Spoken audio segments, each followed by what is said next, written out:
Bismillah. Assalamualaikum warahmatullahi wabarakatuh. Innal hamdalillah nahmaduhu wa nasta'inuhu wa nastaghfiruh wa na'udzu billahi min shururi anfusina wa min sayyiati a'malina. Man yahdihillahu fala mudilla lahu wa man yudlil fala hadiyalah.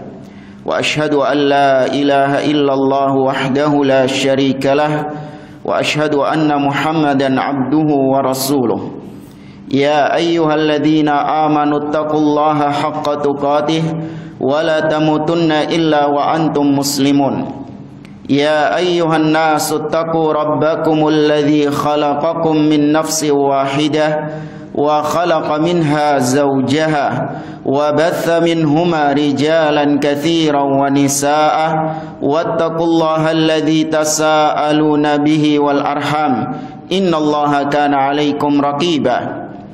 Ya ayyuhalladzina amanu taqullaha wa qulu qawlan sadida yuslih lakum a'malakum wa yaghfir lakum dhunubakum wa may yuti'illaha wa rasulahu faqad faza fawzan 'azima. Amma ba'd.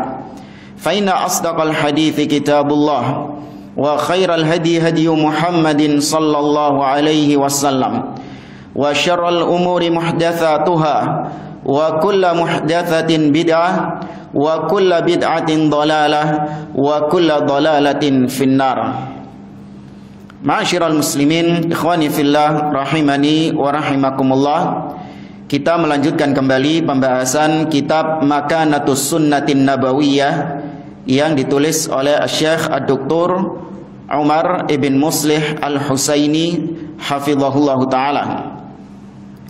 Pada pertemuan yang lalu kita masih membahas tentang makanatus sunnah atau manzilatus sunnah fil hadis. Kedudukan sunnah, keagungan sunnah di dalam hadis-hadis Nabi Shallallahu Alaihi Wasallam. Ya, setelah pada pertemuan sebelumnya kita membahas keagungan sunnah di dalam Al-Quran. Ya, kemudian beliau melanjutkan tentang keagungan sunnah di dalam hadis Nabi Shallallahu Alaihi Wasallam. Nah, ini kemarin kita sampaikan ditinjau dari 5 sisi. Sisi yang pertama, hadis-hadis yang berbicara tentang wajibnya mentaati Rasulullah Shallallahu Alaihi Wasallam. Ya, sisi yang kedua, hadis-hadis yang menyebutkan bahwasanya sunnah Nabi atau sunnah Nabi Shallallahu Alaihi Wasallam itu adalah wahyu dari Allah dan itu juga hak, ya, setara dengan Al-Quran. Kedudukan sunnah itu setara dengan Al-Quran. Kemudian yang ketiga, hadis-hadis yang berkaitan dengan keutamaan berpegang teguh dengan sunnah. Dan yang keempat, hadis-hadis yang menunjukkan bahwasanya semua sunnah itu pasti menunjukkan kepada kebaikan.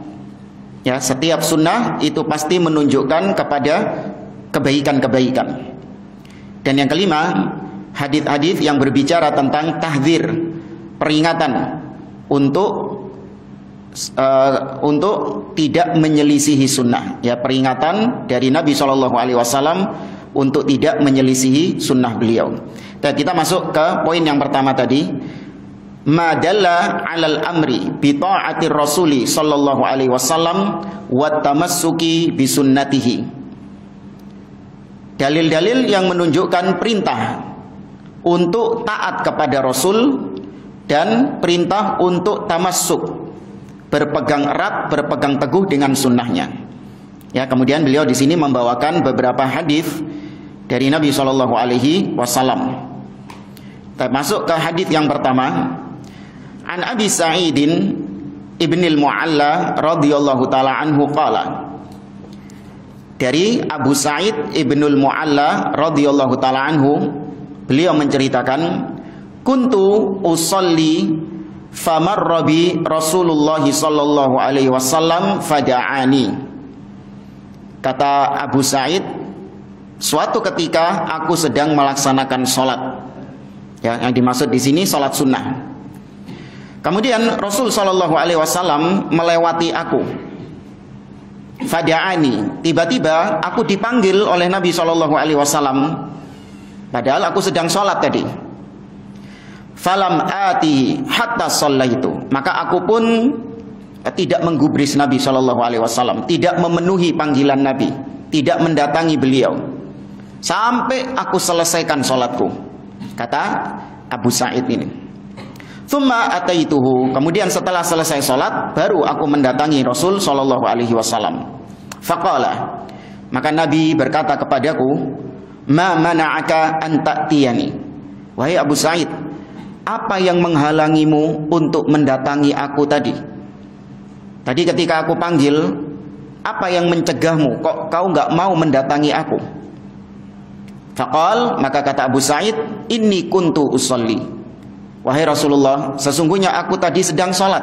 Itu yang menghalangi aku untuk memenuhi panggilanmu.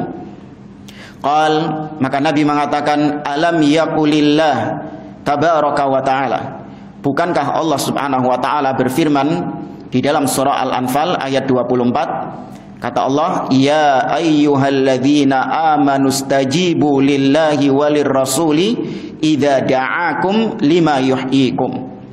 Wahai orang-orang yang beriman, penuhilah, istajibu, istijabahlah, ya, penuhilah Allah dan Rasulnya apabila memanggil kalian kepada perkara-perkara yang bisa menghidupkan kalian. Di sini perintah dari Allah untuk memenuhi panggilan Rasul Shallallahu Alaihi Wasallam.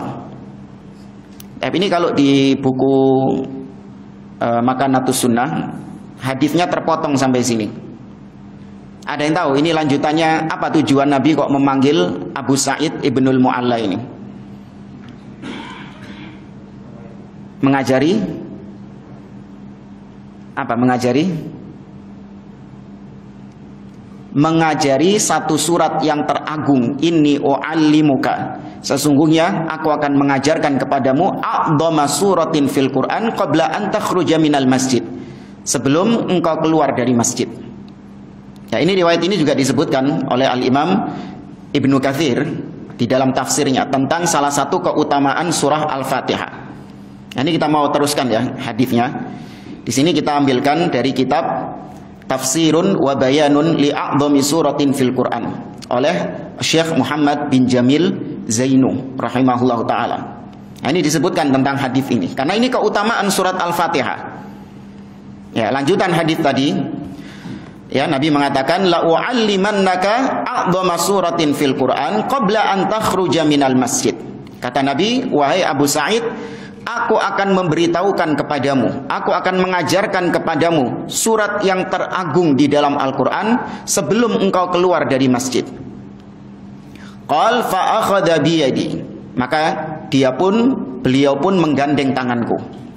Falamma arada an yakhruja minal masjid qultu, kemudian ketika Nabi mau keluar dari masjid, aku, kata Abu Sa'id, berkata kepada Nabi SAW, ya Rasulullah, wahai Rasulullah, innaka qulta la u'allimannaka a'dhama suratin fil Qur'an.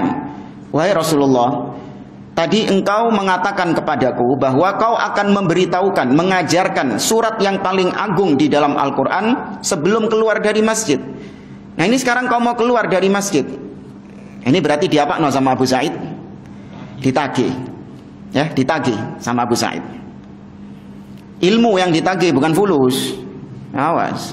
Ya, nagih apa? Ilmu. Nah, ini bisa bayangkan kalau kita yang di posisinya beliau, lali apa enggak? Lali. Ya, akan aku ajarkan kepada kalian surat yang paling agung di dalam Al-Quran nanti kalau sudah selesai kajian. Selesai kajian apa? Lali. Coba kalau nanti masing-masing jamaah saya kasih 100.000 sepulang kajian. Dinteni. Dinteni bisa coba. Ya. Maka kata Nabi SAW, "Na'am." Iya. Kemudian Nabi membacakan Alhamdulillahi Rabbil Alamin. Maksudnya surat Al-Fatihah. Segala puji bagi Allah Rabbul Alamin. Hiya sab'ul mathani wal Qur'anul azim alladhi utituhu. Itulah 7 ayat yang diulang-ulang. Ya, kemudian itulah Al-Quran, inti dari Al-Quran, surat Al-Fatihah, yang mana aku diberikan oleh Allah surat Al-Fatihah tersebut. Ya, hadis sahih diriwayatkan oleh Imam Al-Bukhari. Kemudian beliau di sini menjelaskan beberapa faedah-faedah yang dipetik dari hadis tadi. Ya, kita ringkaskan di antaranya bolehnya Rasul Shallallahu Alaihi Wasallam memanggil seseorang yang sedang melaksanakan sholat, tapi di sini sholat sunnah. Jadi Rasul punya hak untuk nyeluk, manggil orang yang sedang sholat sunnah. Nah, ini kekhususan Nabi Shallallahu Alaihi Wasallam. Selain Nabi itu nggak boleh nyeluk uang ketika sholat, manggil orang ketika lagi sholat, itu nggak boleh selain Nabi Shallallahu Alaihi Wasallam. Kecuali siapa? Ibu. Ya, berdasarkan hadis siapa? Juraij. Nah, berdasarkan hadis Juraij. Ya, insya Allah ma'ruf hadisnya, riwayat Imam Muslim. Kemudian orang yang dipanggil itu wajib untuk memenuhi panggilan tersebut. Kalau sholat apa? Sunnah. Ya, kalau sholat wajib nggak boleh, tetap dia meneruskan sholatnya. Tapi kalau sholat sunnah, dipanggil sama Rasul atau dipanggil sama ibu, wajib untuk dipenuhi. Nah, loh, kalau selain Rasul, masa nggak boleh? Boleh ketika kondisi darurat. Ya, di sini disebutkan oleh beliau, illa idza kana li inqadhi insan min khatarin muhaqqaq. Boleh selain Rasul untuk memanggil orang yang sedang sholat, ya bahkan mungkin sholat wajib juga dipanggil ketika dalam kondisi yang mencekam, ya kondisi yang memang darurat. Au kata beliau li darurah, misalnya lagi gempa atau lagi kebakaran, ya sedangkan anaknya sedang sholat atau ya orang lain sedang sholat, maka dipanggil, suruh keluar rumah karena sedang gempa untuk menyelamatkan diri dan yang semisal dengannya. Kemudian dari hadis tadi menunjukkan hirsun Nabi Shallallahu Alaihi Wasallam ala ta'limi ashabihi ma yanfa'uhum. Terlihat dari kisah tadi Abu Sa'id Ibnul Mu'alla dengan Nabi Shallallahu Alaihi Wasallam, semangat Nabi, ya tergambar bagaimana semangat Nabi untuk mengajarkan ilmu kepada para sahabat. Ya, Nabi semangat untuk mengajarkan ilmu yang bermanfaat bagi para sahabat beliau. Sebaliknya, hirsus sahabi alal ilmi. Hadis tadi menunjukkan semangatnya para sahabat terhadap ilmu. Buktinya apa? Ditagih sama Abu Sa'id Ibnul Mu'alla. Ya, ditagih ilmunya itu. Karena mereka menganggap ilmu itu lebih berharga daripada harta. Sehingga mereka mengingat hal tersebut. Baik. Kembali lagi ke kitab Makanatus Sunnah. Penekanan yang dimaksud oleh penulis tentang hadis yang menunjukkan wajibnya taat kepada Rasul itu terletak pada ayat yang disebutkan oleh Nabi di sini. Ya ayyuhalladzina amanu stajibu lillahi walir rasuli. Wahai orang-orang yang beriman, penuhi panggilan Allah dan Rasulnya. Berarti perintah untuk taat kepada Allah dan Rasulnya. Kemudian hadis yang berikutnya, masih poin yang pertama, hadis-hadis tentang wajibnya taat kepada Rasul. An Abi Hurairah radhiyallahu taala anhu, anna Nabiy sallallahu alaihi wasallam qala. Dari Abu Hurairah radhiyallahu taala anhu bahwasanya Nabi sallallahu alaihi wasallam bersabda, "Da'uni ma taraktukum." Biarkan aku dengan apa-apa yang aku tinggalkan kepada kalian. Artinya ajaran agama yang aku tinggalkan kepada kalian itu ya sudah, biarkan seperti itu saja. Fa innama ahlaka man kana qablakum kathratu su'alihim. Karena sesungguhnya yang menyebabkan umat-umat sebelum kalian itu binasa itu disebabkan karena banyaknya pertanyaan-pertanyaan kepada mereka. Ya, kakean takun. Ya, banyaknya pertanyaan-pertanyaan kepada mereka. Waqtilafuhum ala anbiyaihim, dan banyaknya mereka menyelisihi nabi-nabi mereka. Banyaknya mereka menentang perintah nabi-nabi mereka. Itu yang menyebabkan umat-umat sebelum kalian binasa. Ya, maka Nabi di sini mewasiatkan, sudah apa yang aku tinggalkan kepada kalian, biarkan seperti itu. Jangan terlalu diobok-obok, ya didebat. Loh kok ngene, kan kudune ngene. Loh apa kok? Kenapa kok begitu? Ya, apa alasannya? Ya, hikmahnya apa? Kan harusnya begini, gitu. Kakean takon.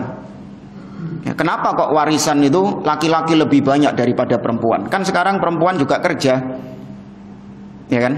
Kenapa kok? Ya banyaklah pertanyaan-pertanyaan kayak gitu tuh. Itu yang menyebabkan umat-umat sebelum kita dibinasakan sama Allah. Fa idza nahaitukum an syai'in fajtanibu. Maka kata Nabi, apabila aku melarang kepada kalian tentang sesuatu, tinggalkan hal itu. Ya, jauhkan diri kalian darinya. Wa idza amartukum bi syai'in fa'tu minhu mastata'tum. Dan apabila aku perintahkan kepada kalian dengan suatu perintah, maka kerjakan perintah tersebut sesuai dengan kemampuan kalian. Muttafaqun alaih, diriwayatkan oleh Imam Al-Bukhari dan Muslim. Nah, hadis ini itu juga disebutkan oleh Imam An-Nawawi rahimahullah dalam Al-Arba'in An-Nawawiyah. Dan ini kalau nggak salah hadis yang ke-9. Ya, hadis yang ke-9. Dari uraian yang disampaikan oleh Syekh Muhammad bin Shalih Al-Utsaimin dalam Syarah Arba'in An-Nawawiyah, bahwasanya hadis ini maksudnya adalah umat-umat sebelum kalian, yang dimaksud Nabi umat-umat sebelum kalian adalah al-Yahud wan Nasara secara khusus. Karena kalau kita lihat track recordnya mereka itu suka bertanya-tanya tentang agama dengan tujuan supaya mereka bisa menghindarkan diri dari perintah Allah tersebut. Seperti yang Allah firmankan dalam surat Al-Baqarah, innallaha ya'murukum an tadhbahu baqaratan qalu atattakhiduna huzwa qala a'udzu billahi an akuna minal jahilin qalu du'u lana rabbaka yubayyin lana ma launuha, dan seterusnya. Allah memerintahkan kepada kalian untuk menyembelih seekor sapi. Mereka mengatakan, coba tanyakan kepada Tuhanmu wahai Musa, apa warna sapi tersebut? Ya kan? Nah, ini banyaknya pertanyaan-pertanyaan demikian, itu yang menyebabkan mereka binasa. Nah, sama ketika kita sekarang misalnya banyak orang-orang yang bertanya-tanya tentang asma wa sifat lah biasanya itu. Ketika dijelaskan, Nabi SAW mengatakan, yanzilu rabbuna kulla lailatin ila sama'id dunya hina yabqa thuluthul lailil akhir fayaqul man yad'uni, dan seterusnya. Al-hadits. Rabb kita turun ke langit dunia pada sepertiga malam terakhir. Nah, sudah Nabi SAW mengatakan demikian, ya sudah, biarkan seperti itu. Apa yang terjadi sama kebanyakan orang? Dipertanyakan. Terus kalau Allah turun di Surabaya berarti meninggalkan Papua. Ya, nanti kalau Allah turun di Amerika berarti meninggal. Nah, ini kebanyakan apa? Kebanyakan bertanya. Bukan nggak boleh bertanya, itu bukan nggak boleh. Justru orang banyak bertanya apabila itu memang disebabkan karena semangatnya dalam menuntut ilmu, disebabkan karena dia nggak paham, ya, disebabkan karena dia nggak paham dan dia khawatir gagal paham, khawatir salah paham, makanya dia bertanya. Nah, ini bagus. Ini bagus karena diantara bentuk seorang untuk mencapai ilmu yang sebenarnya adalah dengan dia mempertanyakan apa-apa yang memang dia belum paham dari yang dijelaskan. Jadi kalau kata Syekh Utsaimin, orang yang bertanya itu, yang pertama modelnya kayak tadi. Dia bertanya memang karena ketidaktahuannya, dan dia murni ingin mengetahuinya karena khawatir dia salah dalam menerapkan apa yang dia pahami itu. Ya. Kemudian yang kedua, ada orang yang bertanya itu, dia karena nggak tahu, tapi kalaupun dia tahu, nggak ada manfaatnya. Ya, kalaupun dia tahu, nggak ada manfaatnya. Ini pernah ditanyakan kepada Syekh Sulaiman Ar-Ruhaili, hafizahullah ta'ala. Ya, beliau menceritakan ada yang bertanya tentang bagaimana ibadahnya jin. Ya kan? Jin itu juga diperintahkan untuk beribadah nggak? Diperintahkan wa ma khalaqtul jinna wal insa illa liya'budun. Ada yang bertanya kepada beliau, bagaimana jin beribadah? Maka beliau mengatakan, kalaupun dijawab, ya kalaupun ada memang penjelasannya dan dijawab, apa manfaatnya buat Anda? Ya kan? Apa mau daftar jadi jin? Ya kan? Ada orang-orang yang bertanya karena ketidaktahuan. Betul, dia bertanya itu karena nggak tahu. Tapi apa manfaatnya ketika kau tahu itu? Ustaz, apa warna misalnya? Dan ini banyak dibahas oleh sebagian orang-orang yang kipu, kipu fudul. Anjing yang disebutkan oleh Allah dalam surat Al-Kahfi, ya kan? Anjingnya Ashabul Kahfi. Itu anjing jenis apa, Ustaz? Bulldog dah, herder dah, atau apa? Iya wis itulah. Apa manfaatnya? Mau dipiara gitu. Terus warnanya apa, Ustaz? Nah ini pertanyaan-pertanyaan betul karena dia nggak tahu jawabannya. Tapi kalaupun tahu, apa manfaatnya? Ya, ini model yang kedua. Model yang ketiga, ada orang yang bertanya, dia tahu jawabannya. Tapi dia bertanya dalam rangka untuk memberi manfaat kepada orang-orang yang ada di sekitarnya.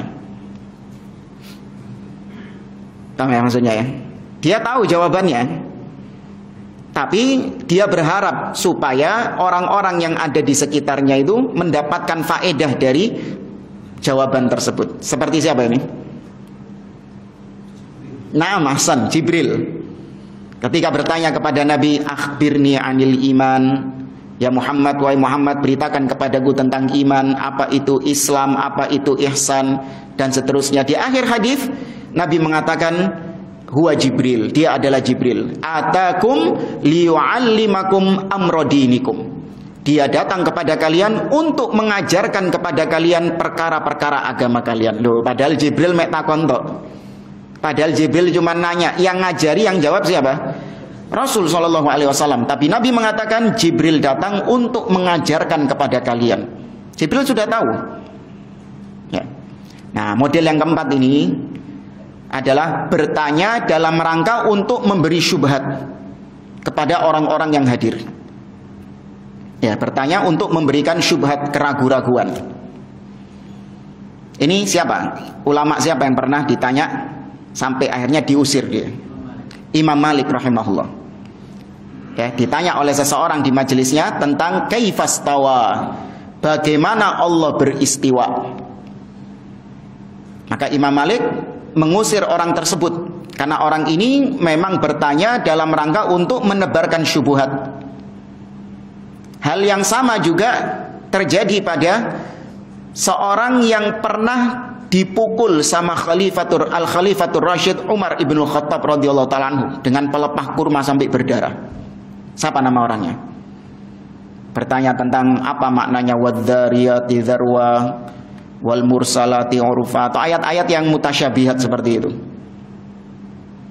Bertanya dalam rangka untuk memberi syubhat. Dipukul sama Umar ibn Khattab dengan pelepah kurma sampai bercucuran darah. Siapa nama orangnya? Sobir, ya, Sobir pakai ghain. Sobir ibnul Islin.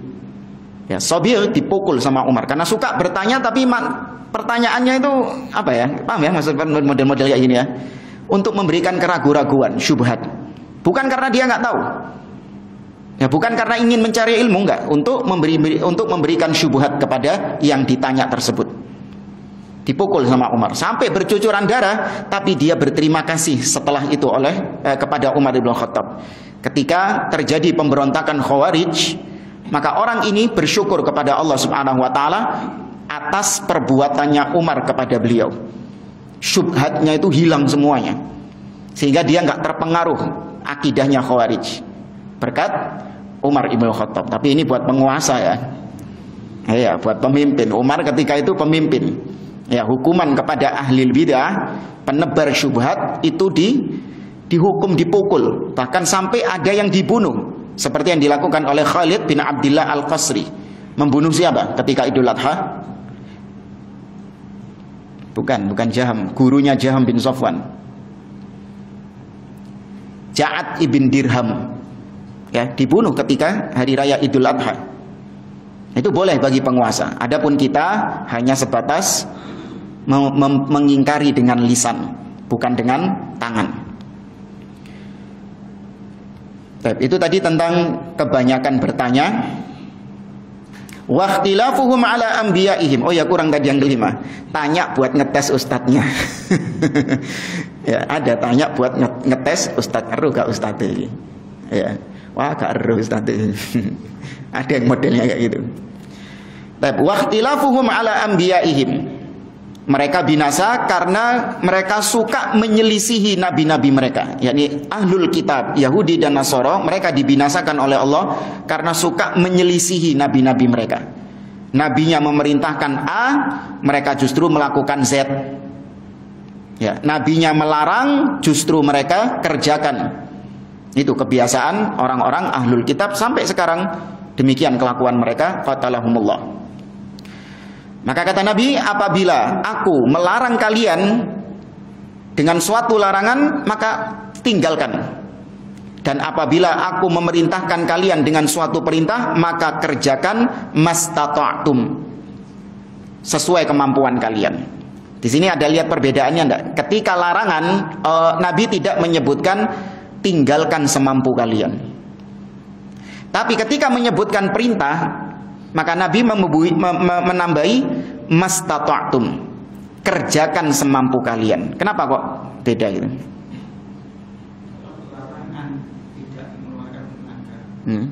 Perintah, ya, kalau perintah ada usaha. Kalau mengerjakan perintah itu pasti ada usaha, dan usaha manusia itu ada kemampuannya, ada batas maksimal kemampuannya, entah fisiknya dia, kekuatan dia, atau usaha berupa hartanya dia. Ya, ada usaha yang dia keluarkan. Beda sama meninggalkan larangan. Kalau meninggalkan larangan gak bayar, ya kan? Gak pakai mengerjakan apapun. Orang cacat bisa gak meninggalkan larangan? Orang miskin bisa gak meninggalkan larangan? Bisa. Ya, gak boleh zina. Nah, orang miskin nggak bisa, orang cacat nggak bisa, bisa, ya, nggak boleh minum khamr, nggak boleh riba, ya kan, nggak boleh. Ketika larangan, Nabi tidak menyebutkan mastata'tum, semampu kalian, karena setiap manusia bisa meninggalkan hal tersebut. Cuman karena hawa nafsunya, ya, nggak bisanya itu cuman karena hawa nafsunya. Larangan ngerokok, ya kan, kalau kata orang-orang angel meninggalkan, bisa kok. Ya, gimana caranya? Supaya ojo disedot, ojo tuku mari selesai. Ini kan itu kan. Beda sama ketika mengerjakan perintah, aqimus shalah, dirikanlah sholat. Nah, ada usaha yang dia lakukan. Nah, ini orang berbeda-beda. Ketika mengerjakan sholat, orang cacat misalnya nggak bisa dia mengerjakan sholat dengan berdiri. Maka mastata'tum, sesuai kemampuan kalian. Orang cacat, maka mengerjakannya dengan apa?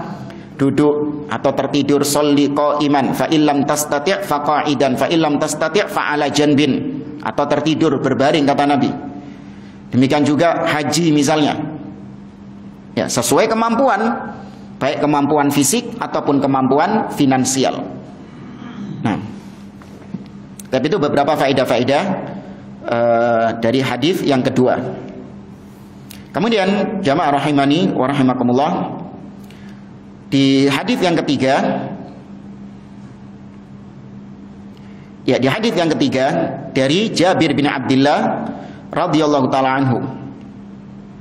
Ya, an Jabir ibn Abdullah radhiyallahu anhuma qala. Kata Jabir bin Abdullah radhiyallahu taala anhuma, beliau mengatakan, ja'at malaikatun ilan nabi sallallahu alaihi wasallam wa huwa naim. Datang malaikat kepada Nabi sallallahu alaihi wasallam, dan ketika itu Nabi posisinya sedang tidur. Faqala, ini berarti malaikat banyak ya. Maka salah seorang di antara malaikat, faqala ba'duhum, sebagian mereka, sebagian malaikat ini mengatakan kepada sebagian yang lain, innahu naimun, sesungguhnya Muhammad sedang tidur.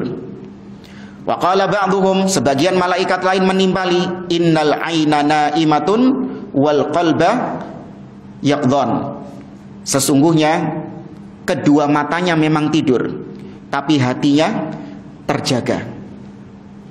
Faqalu, maka para malaikat mengatakan, inna li sahibikum hadza mathalan fadribu lahu mathalan. Ini malaikat lagi ngobrol-ngobrol ya. Dan ini diceritakan sama Nabi SAW, karena hatinya Nabi tidak tertidur.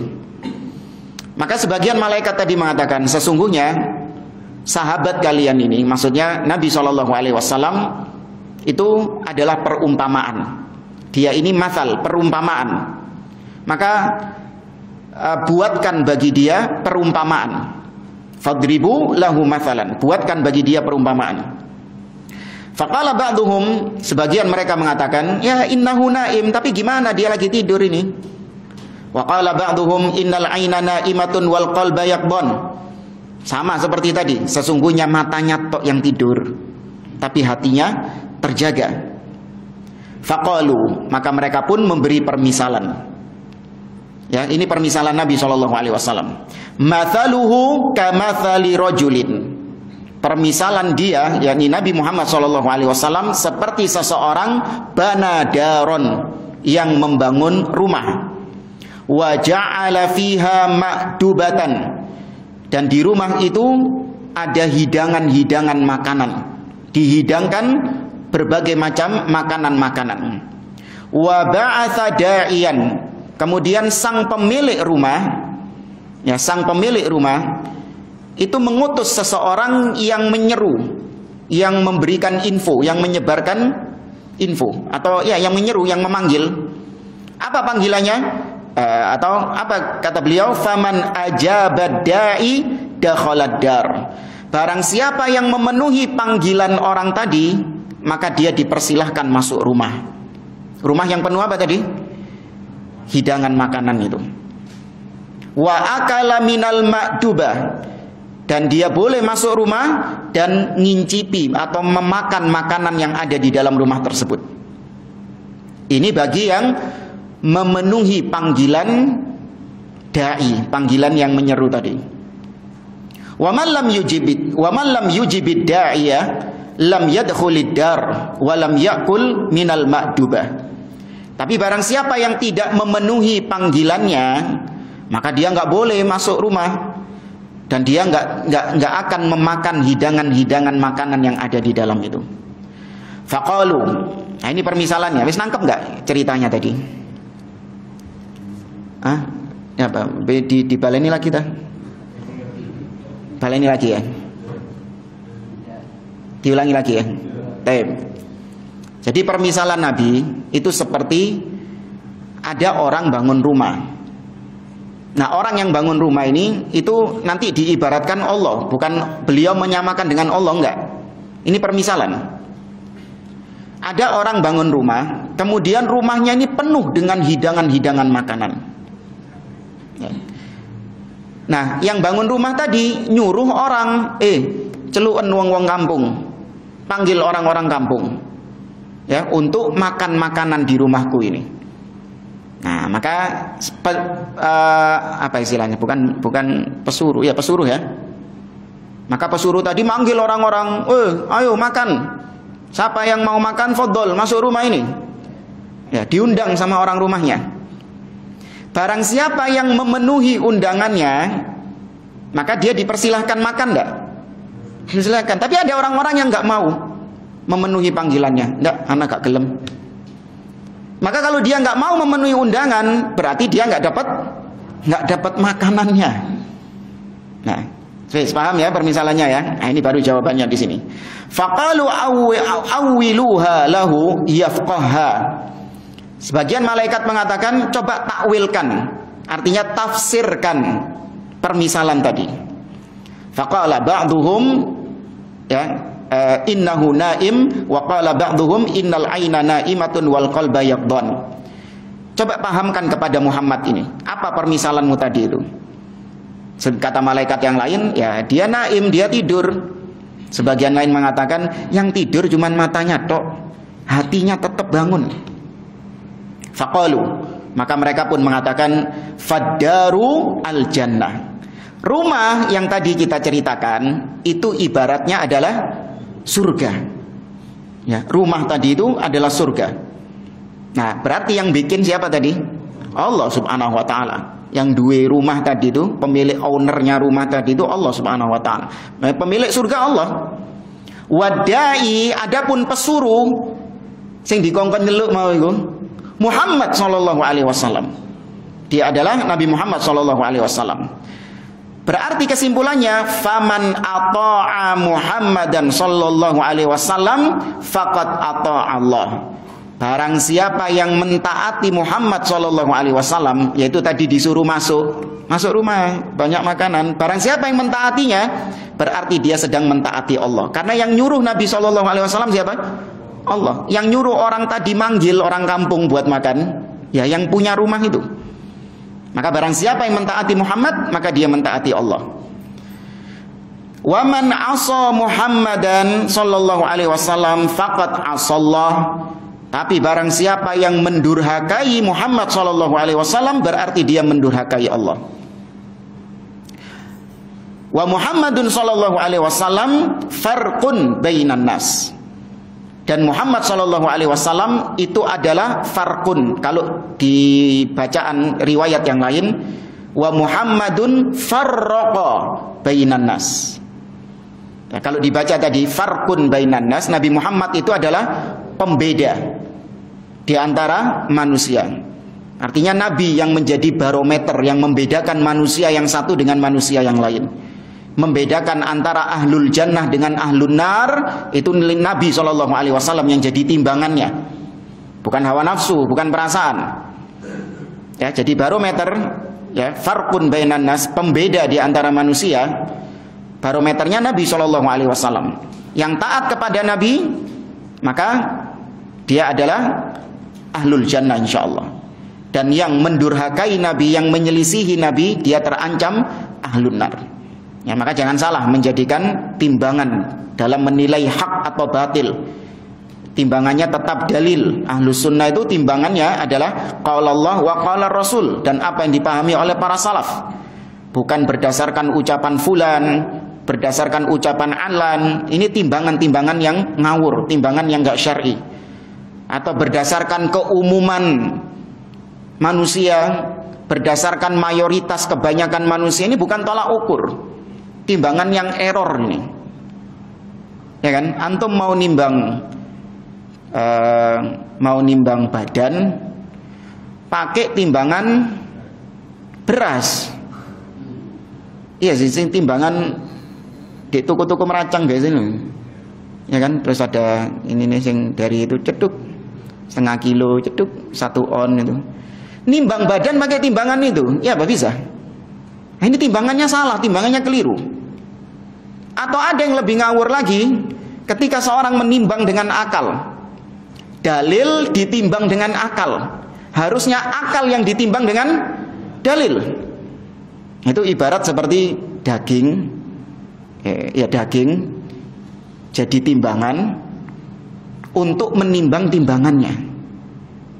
Harusnya dagingnya yang ditaruh di timbang iki gak timbangan nih sing didekek nang dukure daging lak ngolongor kayak gini. Itu orang-orang yang lebih mendahulukan akal daripada dalil. Nah, kalau bacaan yang lainnya wa Muhammadun farraqa bainan nas. Muhammad itu memecah belah di antara manusia. Ya, makanya ini kalau kita dikatakan wah ini salafi ini memecah belah umat. Itu kalimat ada benernya apa enggak? Ada benernya. Ahlus sunnah itu memecah belah umat, iya, dari sisi memecah antara yang syirik dengan yang tauhid, memecah antara yang ahlus sunnah dengan ahlul bidah, memisahkan antara mukmin dengan kafir, iya, dari sisi itu. Tapi jangan lupa di sisi yang lain ahlus sunnah itu menyatukan orang-orang yang di atas tauhid, di atas akidah yang sahihah, di atas manhaj, itu disatukan dengan sunnah itu. Ya, dan Nabi SAW memecah belah di antara manusia karena dulu ketika di kota Mekah, sebelum Nabi dakwah tauhid, kota Mekah itu guyub, rukun, tentrem, iya, kehidupannya gitu. Ya meskipun ada peperangan-peperangan di luar sana, cuman hubungan antara Quraisy, sesama Quraisy itu harmonis. Tapi begitu Nabi SAW mulai dakwah tauhid, mengajak manusia kepada la ilaha illallah dan memerangi kesyirikan, geger gak kota Mekah? Geger kota Mekah, langsung pecah belah. Ya, langsung terpecah belah. Makanya Nabi dikatakan farraqa bainan nas. Nabi itu, Muhammad itu memecah belah di antara manusia. Nah, kita baca hadis berikutnya. Anil Irbad ibn Sariyah radhiyallahu anhu qala. Dari Al-Irbad bin Sariyah radhiyallahu taala anhu qala. Ini hadis yang terkenal dengan hadis wasiat perpisahan. Ya. Ini kalau mau lebih dalam lagi pembahasan ini, ya kalau yang versi bahasa Indonesianya ada kitab atau kutaib kecil, ya tulisan Ustadz Yazid bin Abdul Qadir Jawas, judulnya Wasiat Perpisahan. Itu membahas faedah-faedah dari hadis ini. Beliau menyebutkan Al-Irbad bin Sariyah, wa'adhana Rasulullah sallallahu alaihi wasallam mau'izatan. Suatu ketika Nabi sallallahu alaihi wasallam memberikan mau'izah, wejangan-wejangan kepada kami, nasihat-nasihat. Wajilat minhal qulub. Wejangan tersebut membuat hati kami bergetar. Wa dzarafat minhal uyun, dan membuat mata kami berlinang air mata. Ini disebutkan oleh Syekh Muhammad bin Shalih Al-Utsaimin, itu karena bagusnya penyampaian yang penyampaiannya Nabi Shallallahu Alaihi Wasallam sangat bagus sekali, sehingga membuat para sahabat bergetar hatinya dan membuat mata mereka berlinang air mata. Jadi kalau yang menyampaikan beda, itu efeknya beda. Inti hadisnya sama. Ana menyampaikan juga ini nanti wasiatnya Nabi Shallallahu Alaihi Wasallam, wasiat perpisahan. Tapi kalau yang menyampaikan orang seperti Ana misalnya, yang nggak spiro gederan tuh, ini kan, mata juga nggak berlinang air mata. Tapi kalau Nabi yang menyampaikan, itu para sahabat berlinang air matanya. Ini diantara pengaruh dari pembawaan Nabi Shallallahu Alaihi Wasallam. Tapi ala kulli hal, fakulna, maka kami pun mengatakan, ya Rasulullah, ka'annaha mau'izatu muwaddi'in, fa'ausina. Wahai Rasulullah, kok seakan-akan wasiatmu ini, nasihatmu ini, kok kayak orang yang mau berpisah, ya kan? Seperti orang yang akan meninggalkan kita. Fa'ausina, maka wasiatkan kepada kami. Kalau memang kau mau meninggalkan kami, maka wasiatkan kepada kami. Yang dengan wasiat itu, meskipun kau tinggal, kami akan pegang wasiat tersebut. Ya, diingat. Ya kan gitu kan biasanya kan. Misalnya orang tua mau meninggal, berwasiat. Nah, wasiat-wasiat ini kan tujuannya supaya dipakai sama dia sepeninggal bapaknya kan. Supaya wasiat ini dipegang terus sama anaknya. Dan memang itu, di antara wasiat ayah kami, di antara wasiat bapak kami, padahal sih ngomong ya wis tuwek pisan, tapi dieling terus sampai deh. Padahal bapaknya sudah meninggal kapan? Puluhan tahun yang lalu. Apa? Hah? Tisu. Oh. Tapi masih diingat. Masih diingat sama dia. Ini wasiat perpisahan. Qal, maka Nabi SAW mengatakan, usikum bitaqwallahi azza wa jal, au usikum bitaqwallahi. Wasiat yang pertama, aku wasiatkan kalian untuk bertakwa kepada Allah Subhanahu wa taala. Ya, takwa banyak definisinya dari para ulama. Akhdul wiqayah min adzabillah. Mengambil proteksi, perlindungan dari siksa Allah Subhanahu wa taala. Bi fi'li awamirihi, dengan cara kita mengerjakan perintah-perintah Allah, wajtinabi nawahihi, dan meninggalkan larangan-larangan Allah. takwa kepada Allah. Kemudian wasiat yang kedua, was-sam'i wat ta'ah, mendengar dan taat kepada penguasa, pemimpin. Wa in ta'ammara 'alaikum 'abdun, meskipun yang memimpin kalian adalah seorang budak. Dalam riwayat yang lain, abdun habasyi, budak dari Habasyah. Bahkan dalam riwayat Abu Dzar Al-Ghifari, ausini khalili an asma'a wa uti'a wa in kana abdan mujadda'al atraf. Kata Abu Dzar, kekasihku mewasiatkan kepadaku. Siapa maksudnya kekasihku? Rasul sallallahu alaihi wasallam mewasiatkan kepadaku untuk mendengar dan taat kepada pemimpin meskipun pemimpinnya budak yang cacat. Ya, mujadda' al-atraf, ya cacat. Dia itu tangannya putung, kakinya putung. Kira-kira gara-gara apa tangannya putung itu? Nyolong. Gara-gara nyolong. Bayangkan pemimpin model demikian jeleknya, ketika sudah sampai pada tampuk kekuasaan, Nabi memerintahkan untuk mendengar dan taat meskipun dia nggak capable.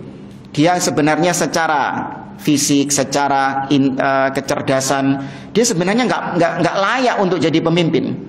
Tapi toh kalau sudah sampai puncak kepemimpinan, berhasil meraih kepemimpinan tersebut, maka tugas seorang muslim, kewajibannya apa? Mendengar, mengesahkan kepemimpinannya, membaiatnya, mengakui kepemimpinannya. Loh, kenapa kok dibiarkan? Iya, karena untuk menjaga stabilitas keamanan. Karena kalau dibiarkan diganggu gugat, wah ini nggak pantas ini pemimpinnya, masa modelnya kayak gini, lengser. Lengser ini ada darah yang tertumpah loh, ada nyawa yang melayang. Wah ini pemimpinnya ini nggak pantas ini kayak gini nih, kata sebagian kelompok. Dilengserkan lagi, naik pemimpin baru lagi. Sing kene ngomong ngono pisan. Iki gak cocok iki, gak pantas ini jadi pemimpin, lengser lagi. Kapan mari nih? Gak mari-mari. Ya, sepanjang dia muslim, maka kalau sudah sampai pada tampuk kepemimpinan, wajib dia disahkan, diakui kepemimpinannya, didengar perintahnya dan ditaati perintahnya. Jadi kalau kita mau runutkan, meraih kepemimpinan di dalam Islam itu ada 3 modelnya. Yang 2 syar'i, yang 1 tidak syar'i. Yang syar'i 2. Yang pertama adalah dengan cara seorang pemimpin menunjuk orang lain untuk menjadi pengganti setelahnya. Ini yang disebut dengan waliul ahd, crown prince, putra mahkota. Seperti siapa? Kok Saudi? Iya, kalau zaman sekarang Saudi. Nggak, maksudnya dicontohkan sama siapa? Abu Bakar As-Siddiq menunjuk Umar Ibn Khattab. Ya. Rasulullah juga, cuman dengan isyarat. Ya, Rasulullah menunjuk Abu Bakar As-Siddiq, tapi bukan menunjuk secara langsung, tapi cuma dengan isyarat, yaitu Abu Bakar disuruh apa? Imam. Itu isyarat dari Nabi SAW. Tapi Abu Bakar langsung duding Umar, langsung menunjuk kepada Umar Ibn Khattab. Ya, bedanya cuma itu sama Rasul. Nah, yang kedua, cara yang syar'i adalah dengan musyawarah yang hanya dihadiri oleh ahlul hilli wal aqd, yang hanya dihadiri oleh orang-orang yang memang paham tentang politik, entah dia para ulama atau dia orang yang paham hukum tata negara. Mereka yang memilih pemimpin, rakyat tinggal terima beres. Ya, rakyat tinggal terima jadi sudah. Siapa yang dipilih di antara anggota-anggota ini, musyawarah ini, muncul pemimpin, ya sudah itu, rakyat kari melok tok. Nggak perlu rakyat ikut pisan. Ya kan, orang-orang yang nggak kompeten di bidangnya melok milih pemimpin nggak kalau di negeri kita? Melok. Hatta yang di gunung-gunung, ya kan, yang di dalam-dalam pedalaman hutan, melok milih pisan. Nggak apa-apa. Nggak paham masalah perpolitikan, nggak paham masalah tata negara, apalagi masalah din. Kok disuruh milih, disuruh bahkan orang-orang fasik tetap punya hak untuk memilih. Ini nggak benar. Ya, nggak benar. Anak-anak muda yang nggak jelas, orang-orang jahil yang nggak punya ilmu, disuruh milih pemimpin. Ya, harusnya pemimpin itu hanya dipilih oleh orang-orang yang memang kompeten. Terus rakyat gimana? Wes kari melok. Ya, itu lebih efisien. Ya, nggak perlu rakyat gontok-gontokan, kubu-kubuan, ya kan, cebong-cebongan, kampret-kampretan, dan nggak perlu mengeluarkan biaya yang banyak. Nggak perlu mengeluarkan biaya-biaya yang banyak. Antum bayangkan berapa triliun harta dikeluarkan hanya untuk apa? Hanya untuk kampanye-kampanye nggak jelas. Kampanye-kampanye atau ya apalah pernak-perniknya itu. Nggak jelas. Gak penting-penting juga. Padahal banyak kaum muslimin yang membutuhkannya. Apalagi saudara-saudara kita di Palestina membutuhkan hal tersebut. Anda melihat di Saudi itu tahun 2015 atau kapan Malik Abdullah meninggal? Ya, sekitar 2015 ya. Sebelum digantikan Malik Salman ini. Ketika Malik Abdullah meninggal rahimahullah, maka saat itu juga, malam itu juga rakyat Saudi sudah punya pemimpin yang baru. Ya, Malik Salman sudah punya pemimpin yang baru. Tanpa proses apa? Gontok-gontokan, tanpa mengeluarkan biaya triliunan, sudah mendapatkan pemimpin yang baru. Rakyat gimana? Sudah rakyat mengikuti. Namanya saja rakyat, ya mengikuti apa kata pemimpin. Ya, ini cara yang syar'i yang ditunjukkan oleh syariat. Seperti Umar ketika meninggal menunjuk 6 dewan syuro. Ya, 6 dewan syuro untuk memilih siapa di antara mereka yang jadi pemimpin. Maka muncul siapa? Utsman bin Affan radhiyallahu taala anhu. Baik, ini cara yang syar'i. Nah, yang ketiga, cara yang enggak syar'i. Caranya tok yang enggak syar'i. Tapi nek wis dadi tetap sah enggak? Sah. Apa cara yang enggak syar'i? Kudeta atau ghallub. Ya kan, seorang punya kekuatan massa yang luar biasa, punya persenjataan yang luar biasa, didukung oleh militer misalnya. Ya, dia melengsarkan pemimpin yang ada sampai dia sah menjadi pemimpin. Benar nggak cara kayak gini? Nggak benar. Karena pemimpin yang dia lengsarkan sebelumnya, yang dia perangi sebelumnya juga muslim. Selama dia muslim nggak boleh dilengsarkan. Yang boleh dilengsarkan adalah ketika pemimpinnya sudah apa? Kafir. Illa antarau kufran bawahan, kata Nabi, kecuali engkau melihat kekafiran yang nyata, yang clear, bukan kekafiran yang masih rabu-abu, enggak, yang clear, jelas dari pemimpin itu. Indakum fihi minallahi burhan, dan kau memiliki bukti di sisi Allah tentang kekafiran pemimpin tersebut. Atau di hadis yang lain Nabi mengatakan ma sallau, di antara bentuk kekufuran adalah pemimpin tersebut meninggalkan sholat. Ya, ma sallau, jangan dilengsarkan sepanjang pemimpin itu masih sholat. Berarti masih muslim. Boleh dilengsarkan ketika tadi proses pelengserannya itu tidak ada madorotnya. Ada seorang pemimpin sudah dhaif, lemah, nggak ada yang dukung, ya kan? Ketika dilengsarkan, kira-kira menimbulkan mudorot lebih besar nggak? Tidak. Ya, tidak menimbulkan mudorot yang lebih besar. Disebul tok, wis lengser deh.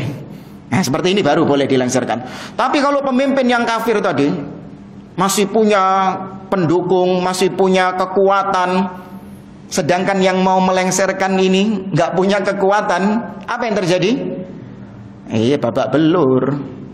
Terus gimana? Sabar sudah. La yukallifullahu nafsan illa wus'aha, sudah. Allah tidak membebanimu sudah. Karena kau nggak mampu, pemimpinnya masih kuat ini yang kafir ini. Ya, ini dengan kudeta. Nah, sama juga dengan apa yang terjadi di negeri kita, itu juga dengan kekuatan. Tapi bukan pakai senjata, pakai paku coblos. Kekuatan suara, quwwatus saut, kekuatan suara. Ini juga cara yang tidak syar'i. Namun kalau sudah terpilih, maka sah nggak kepemimpinannya?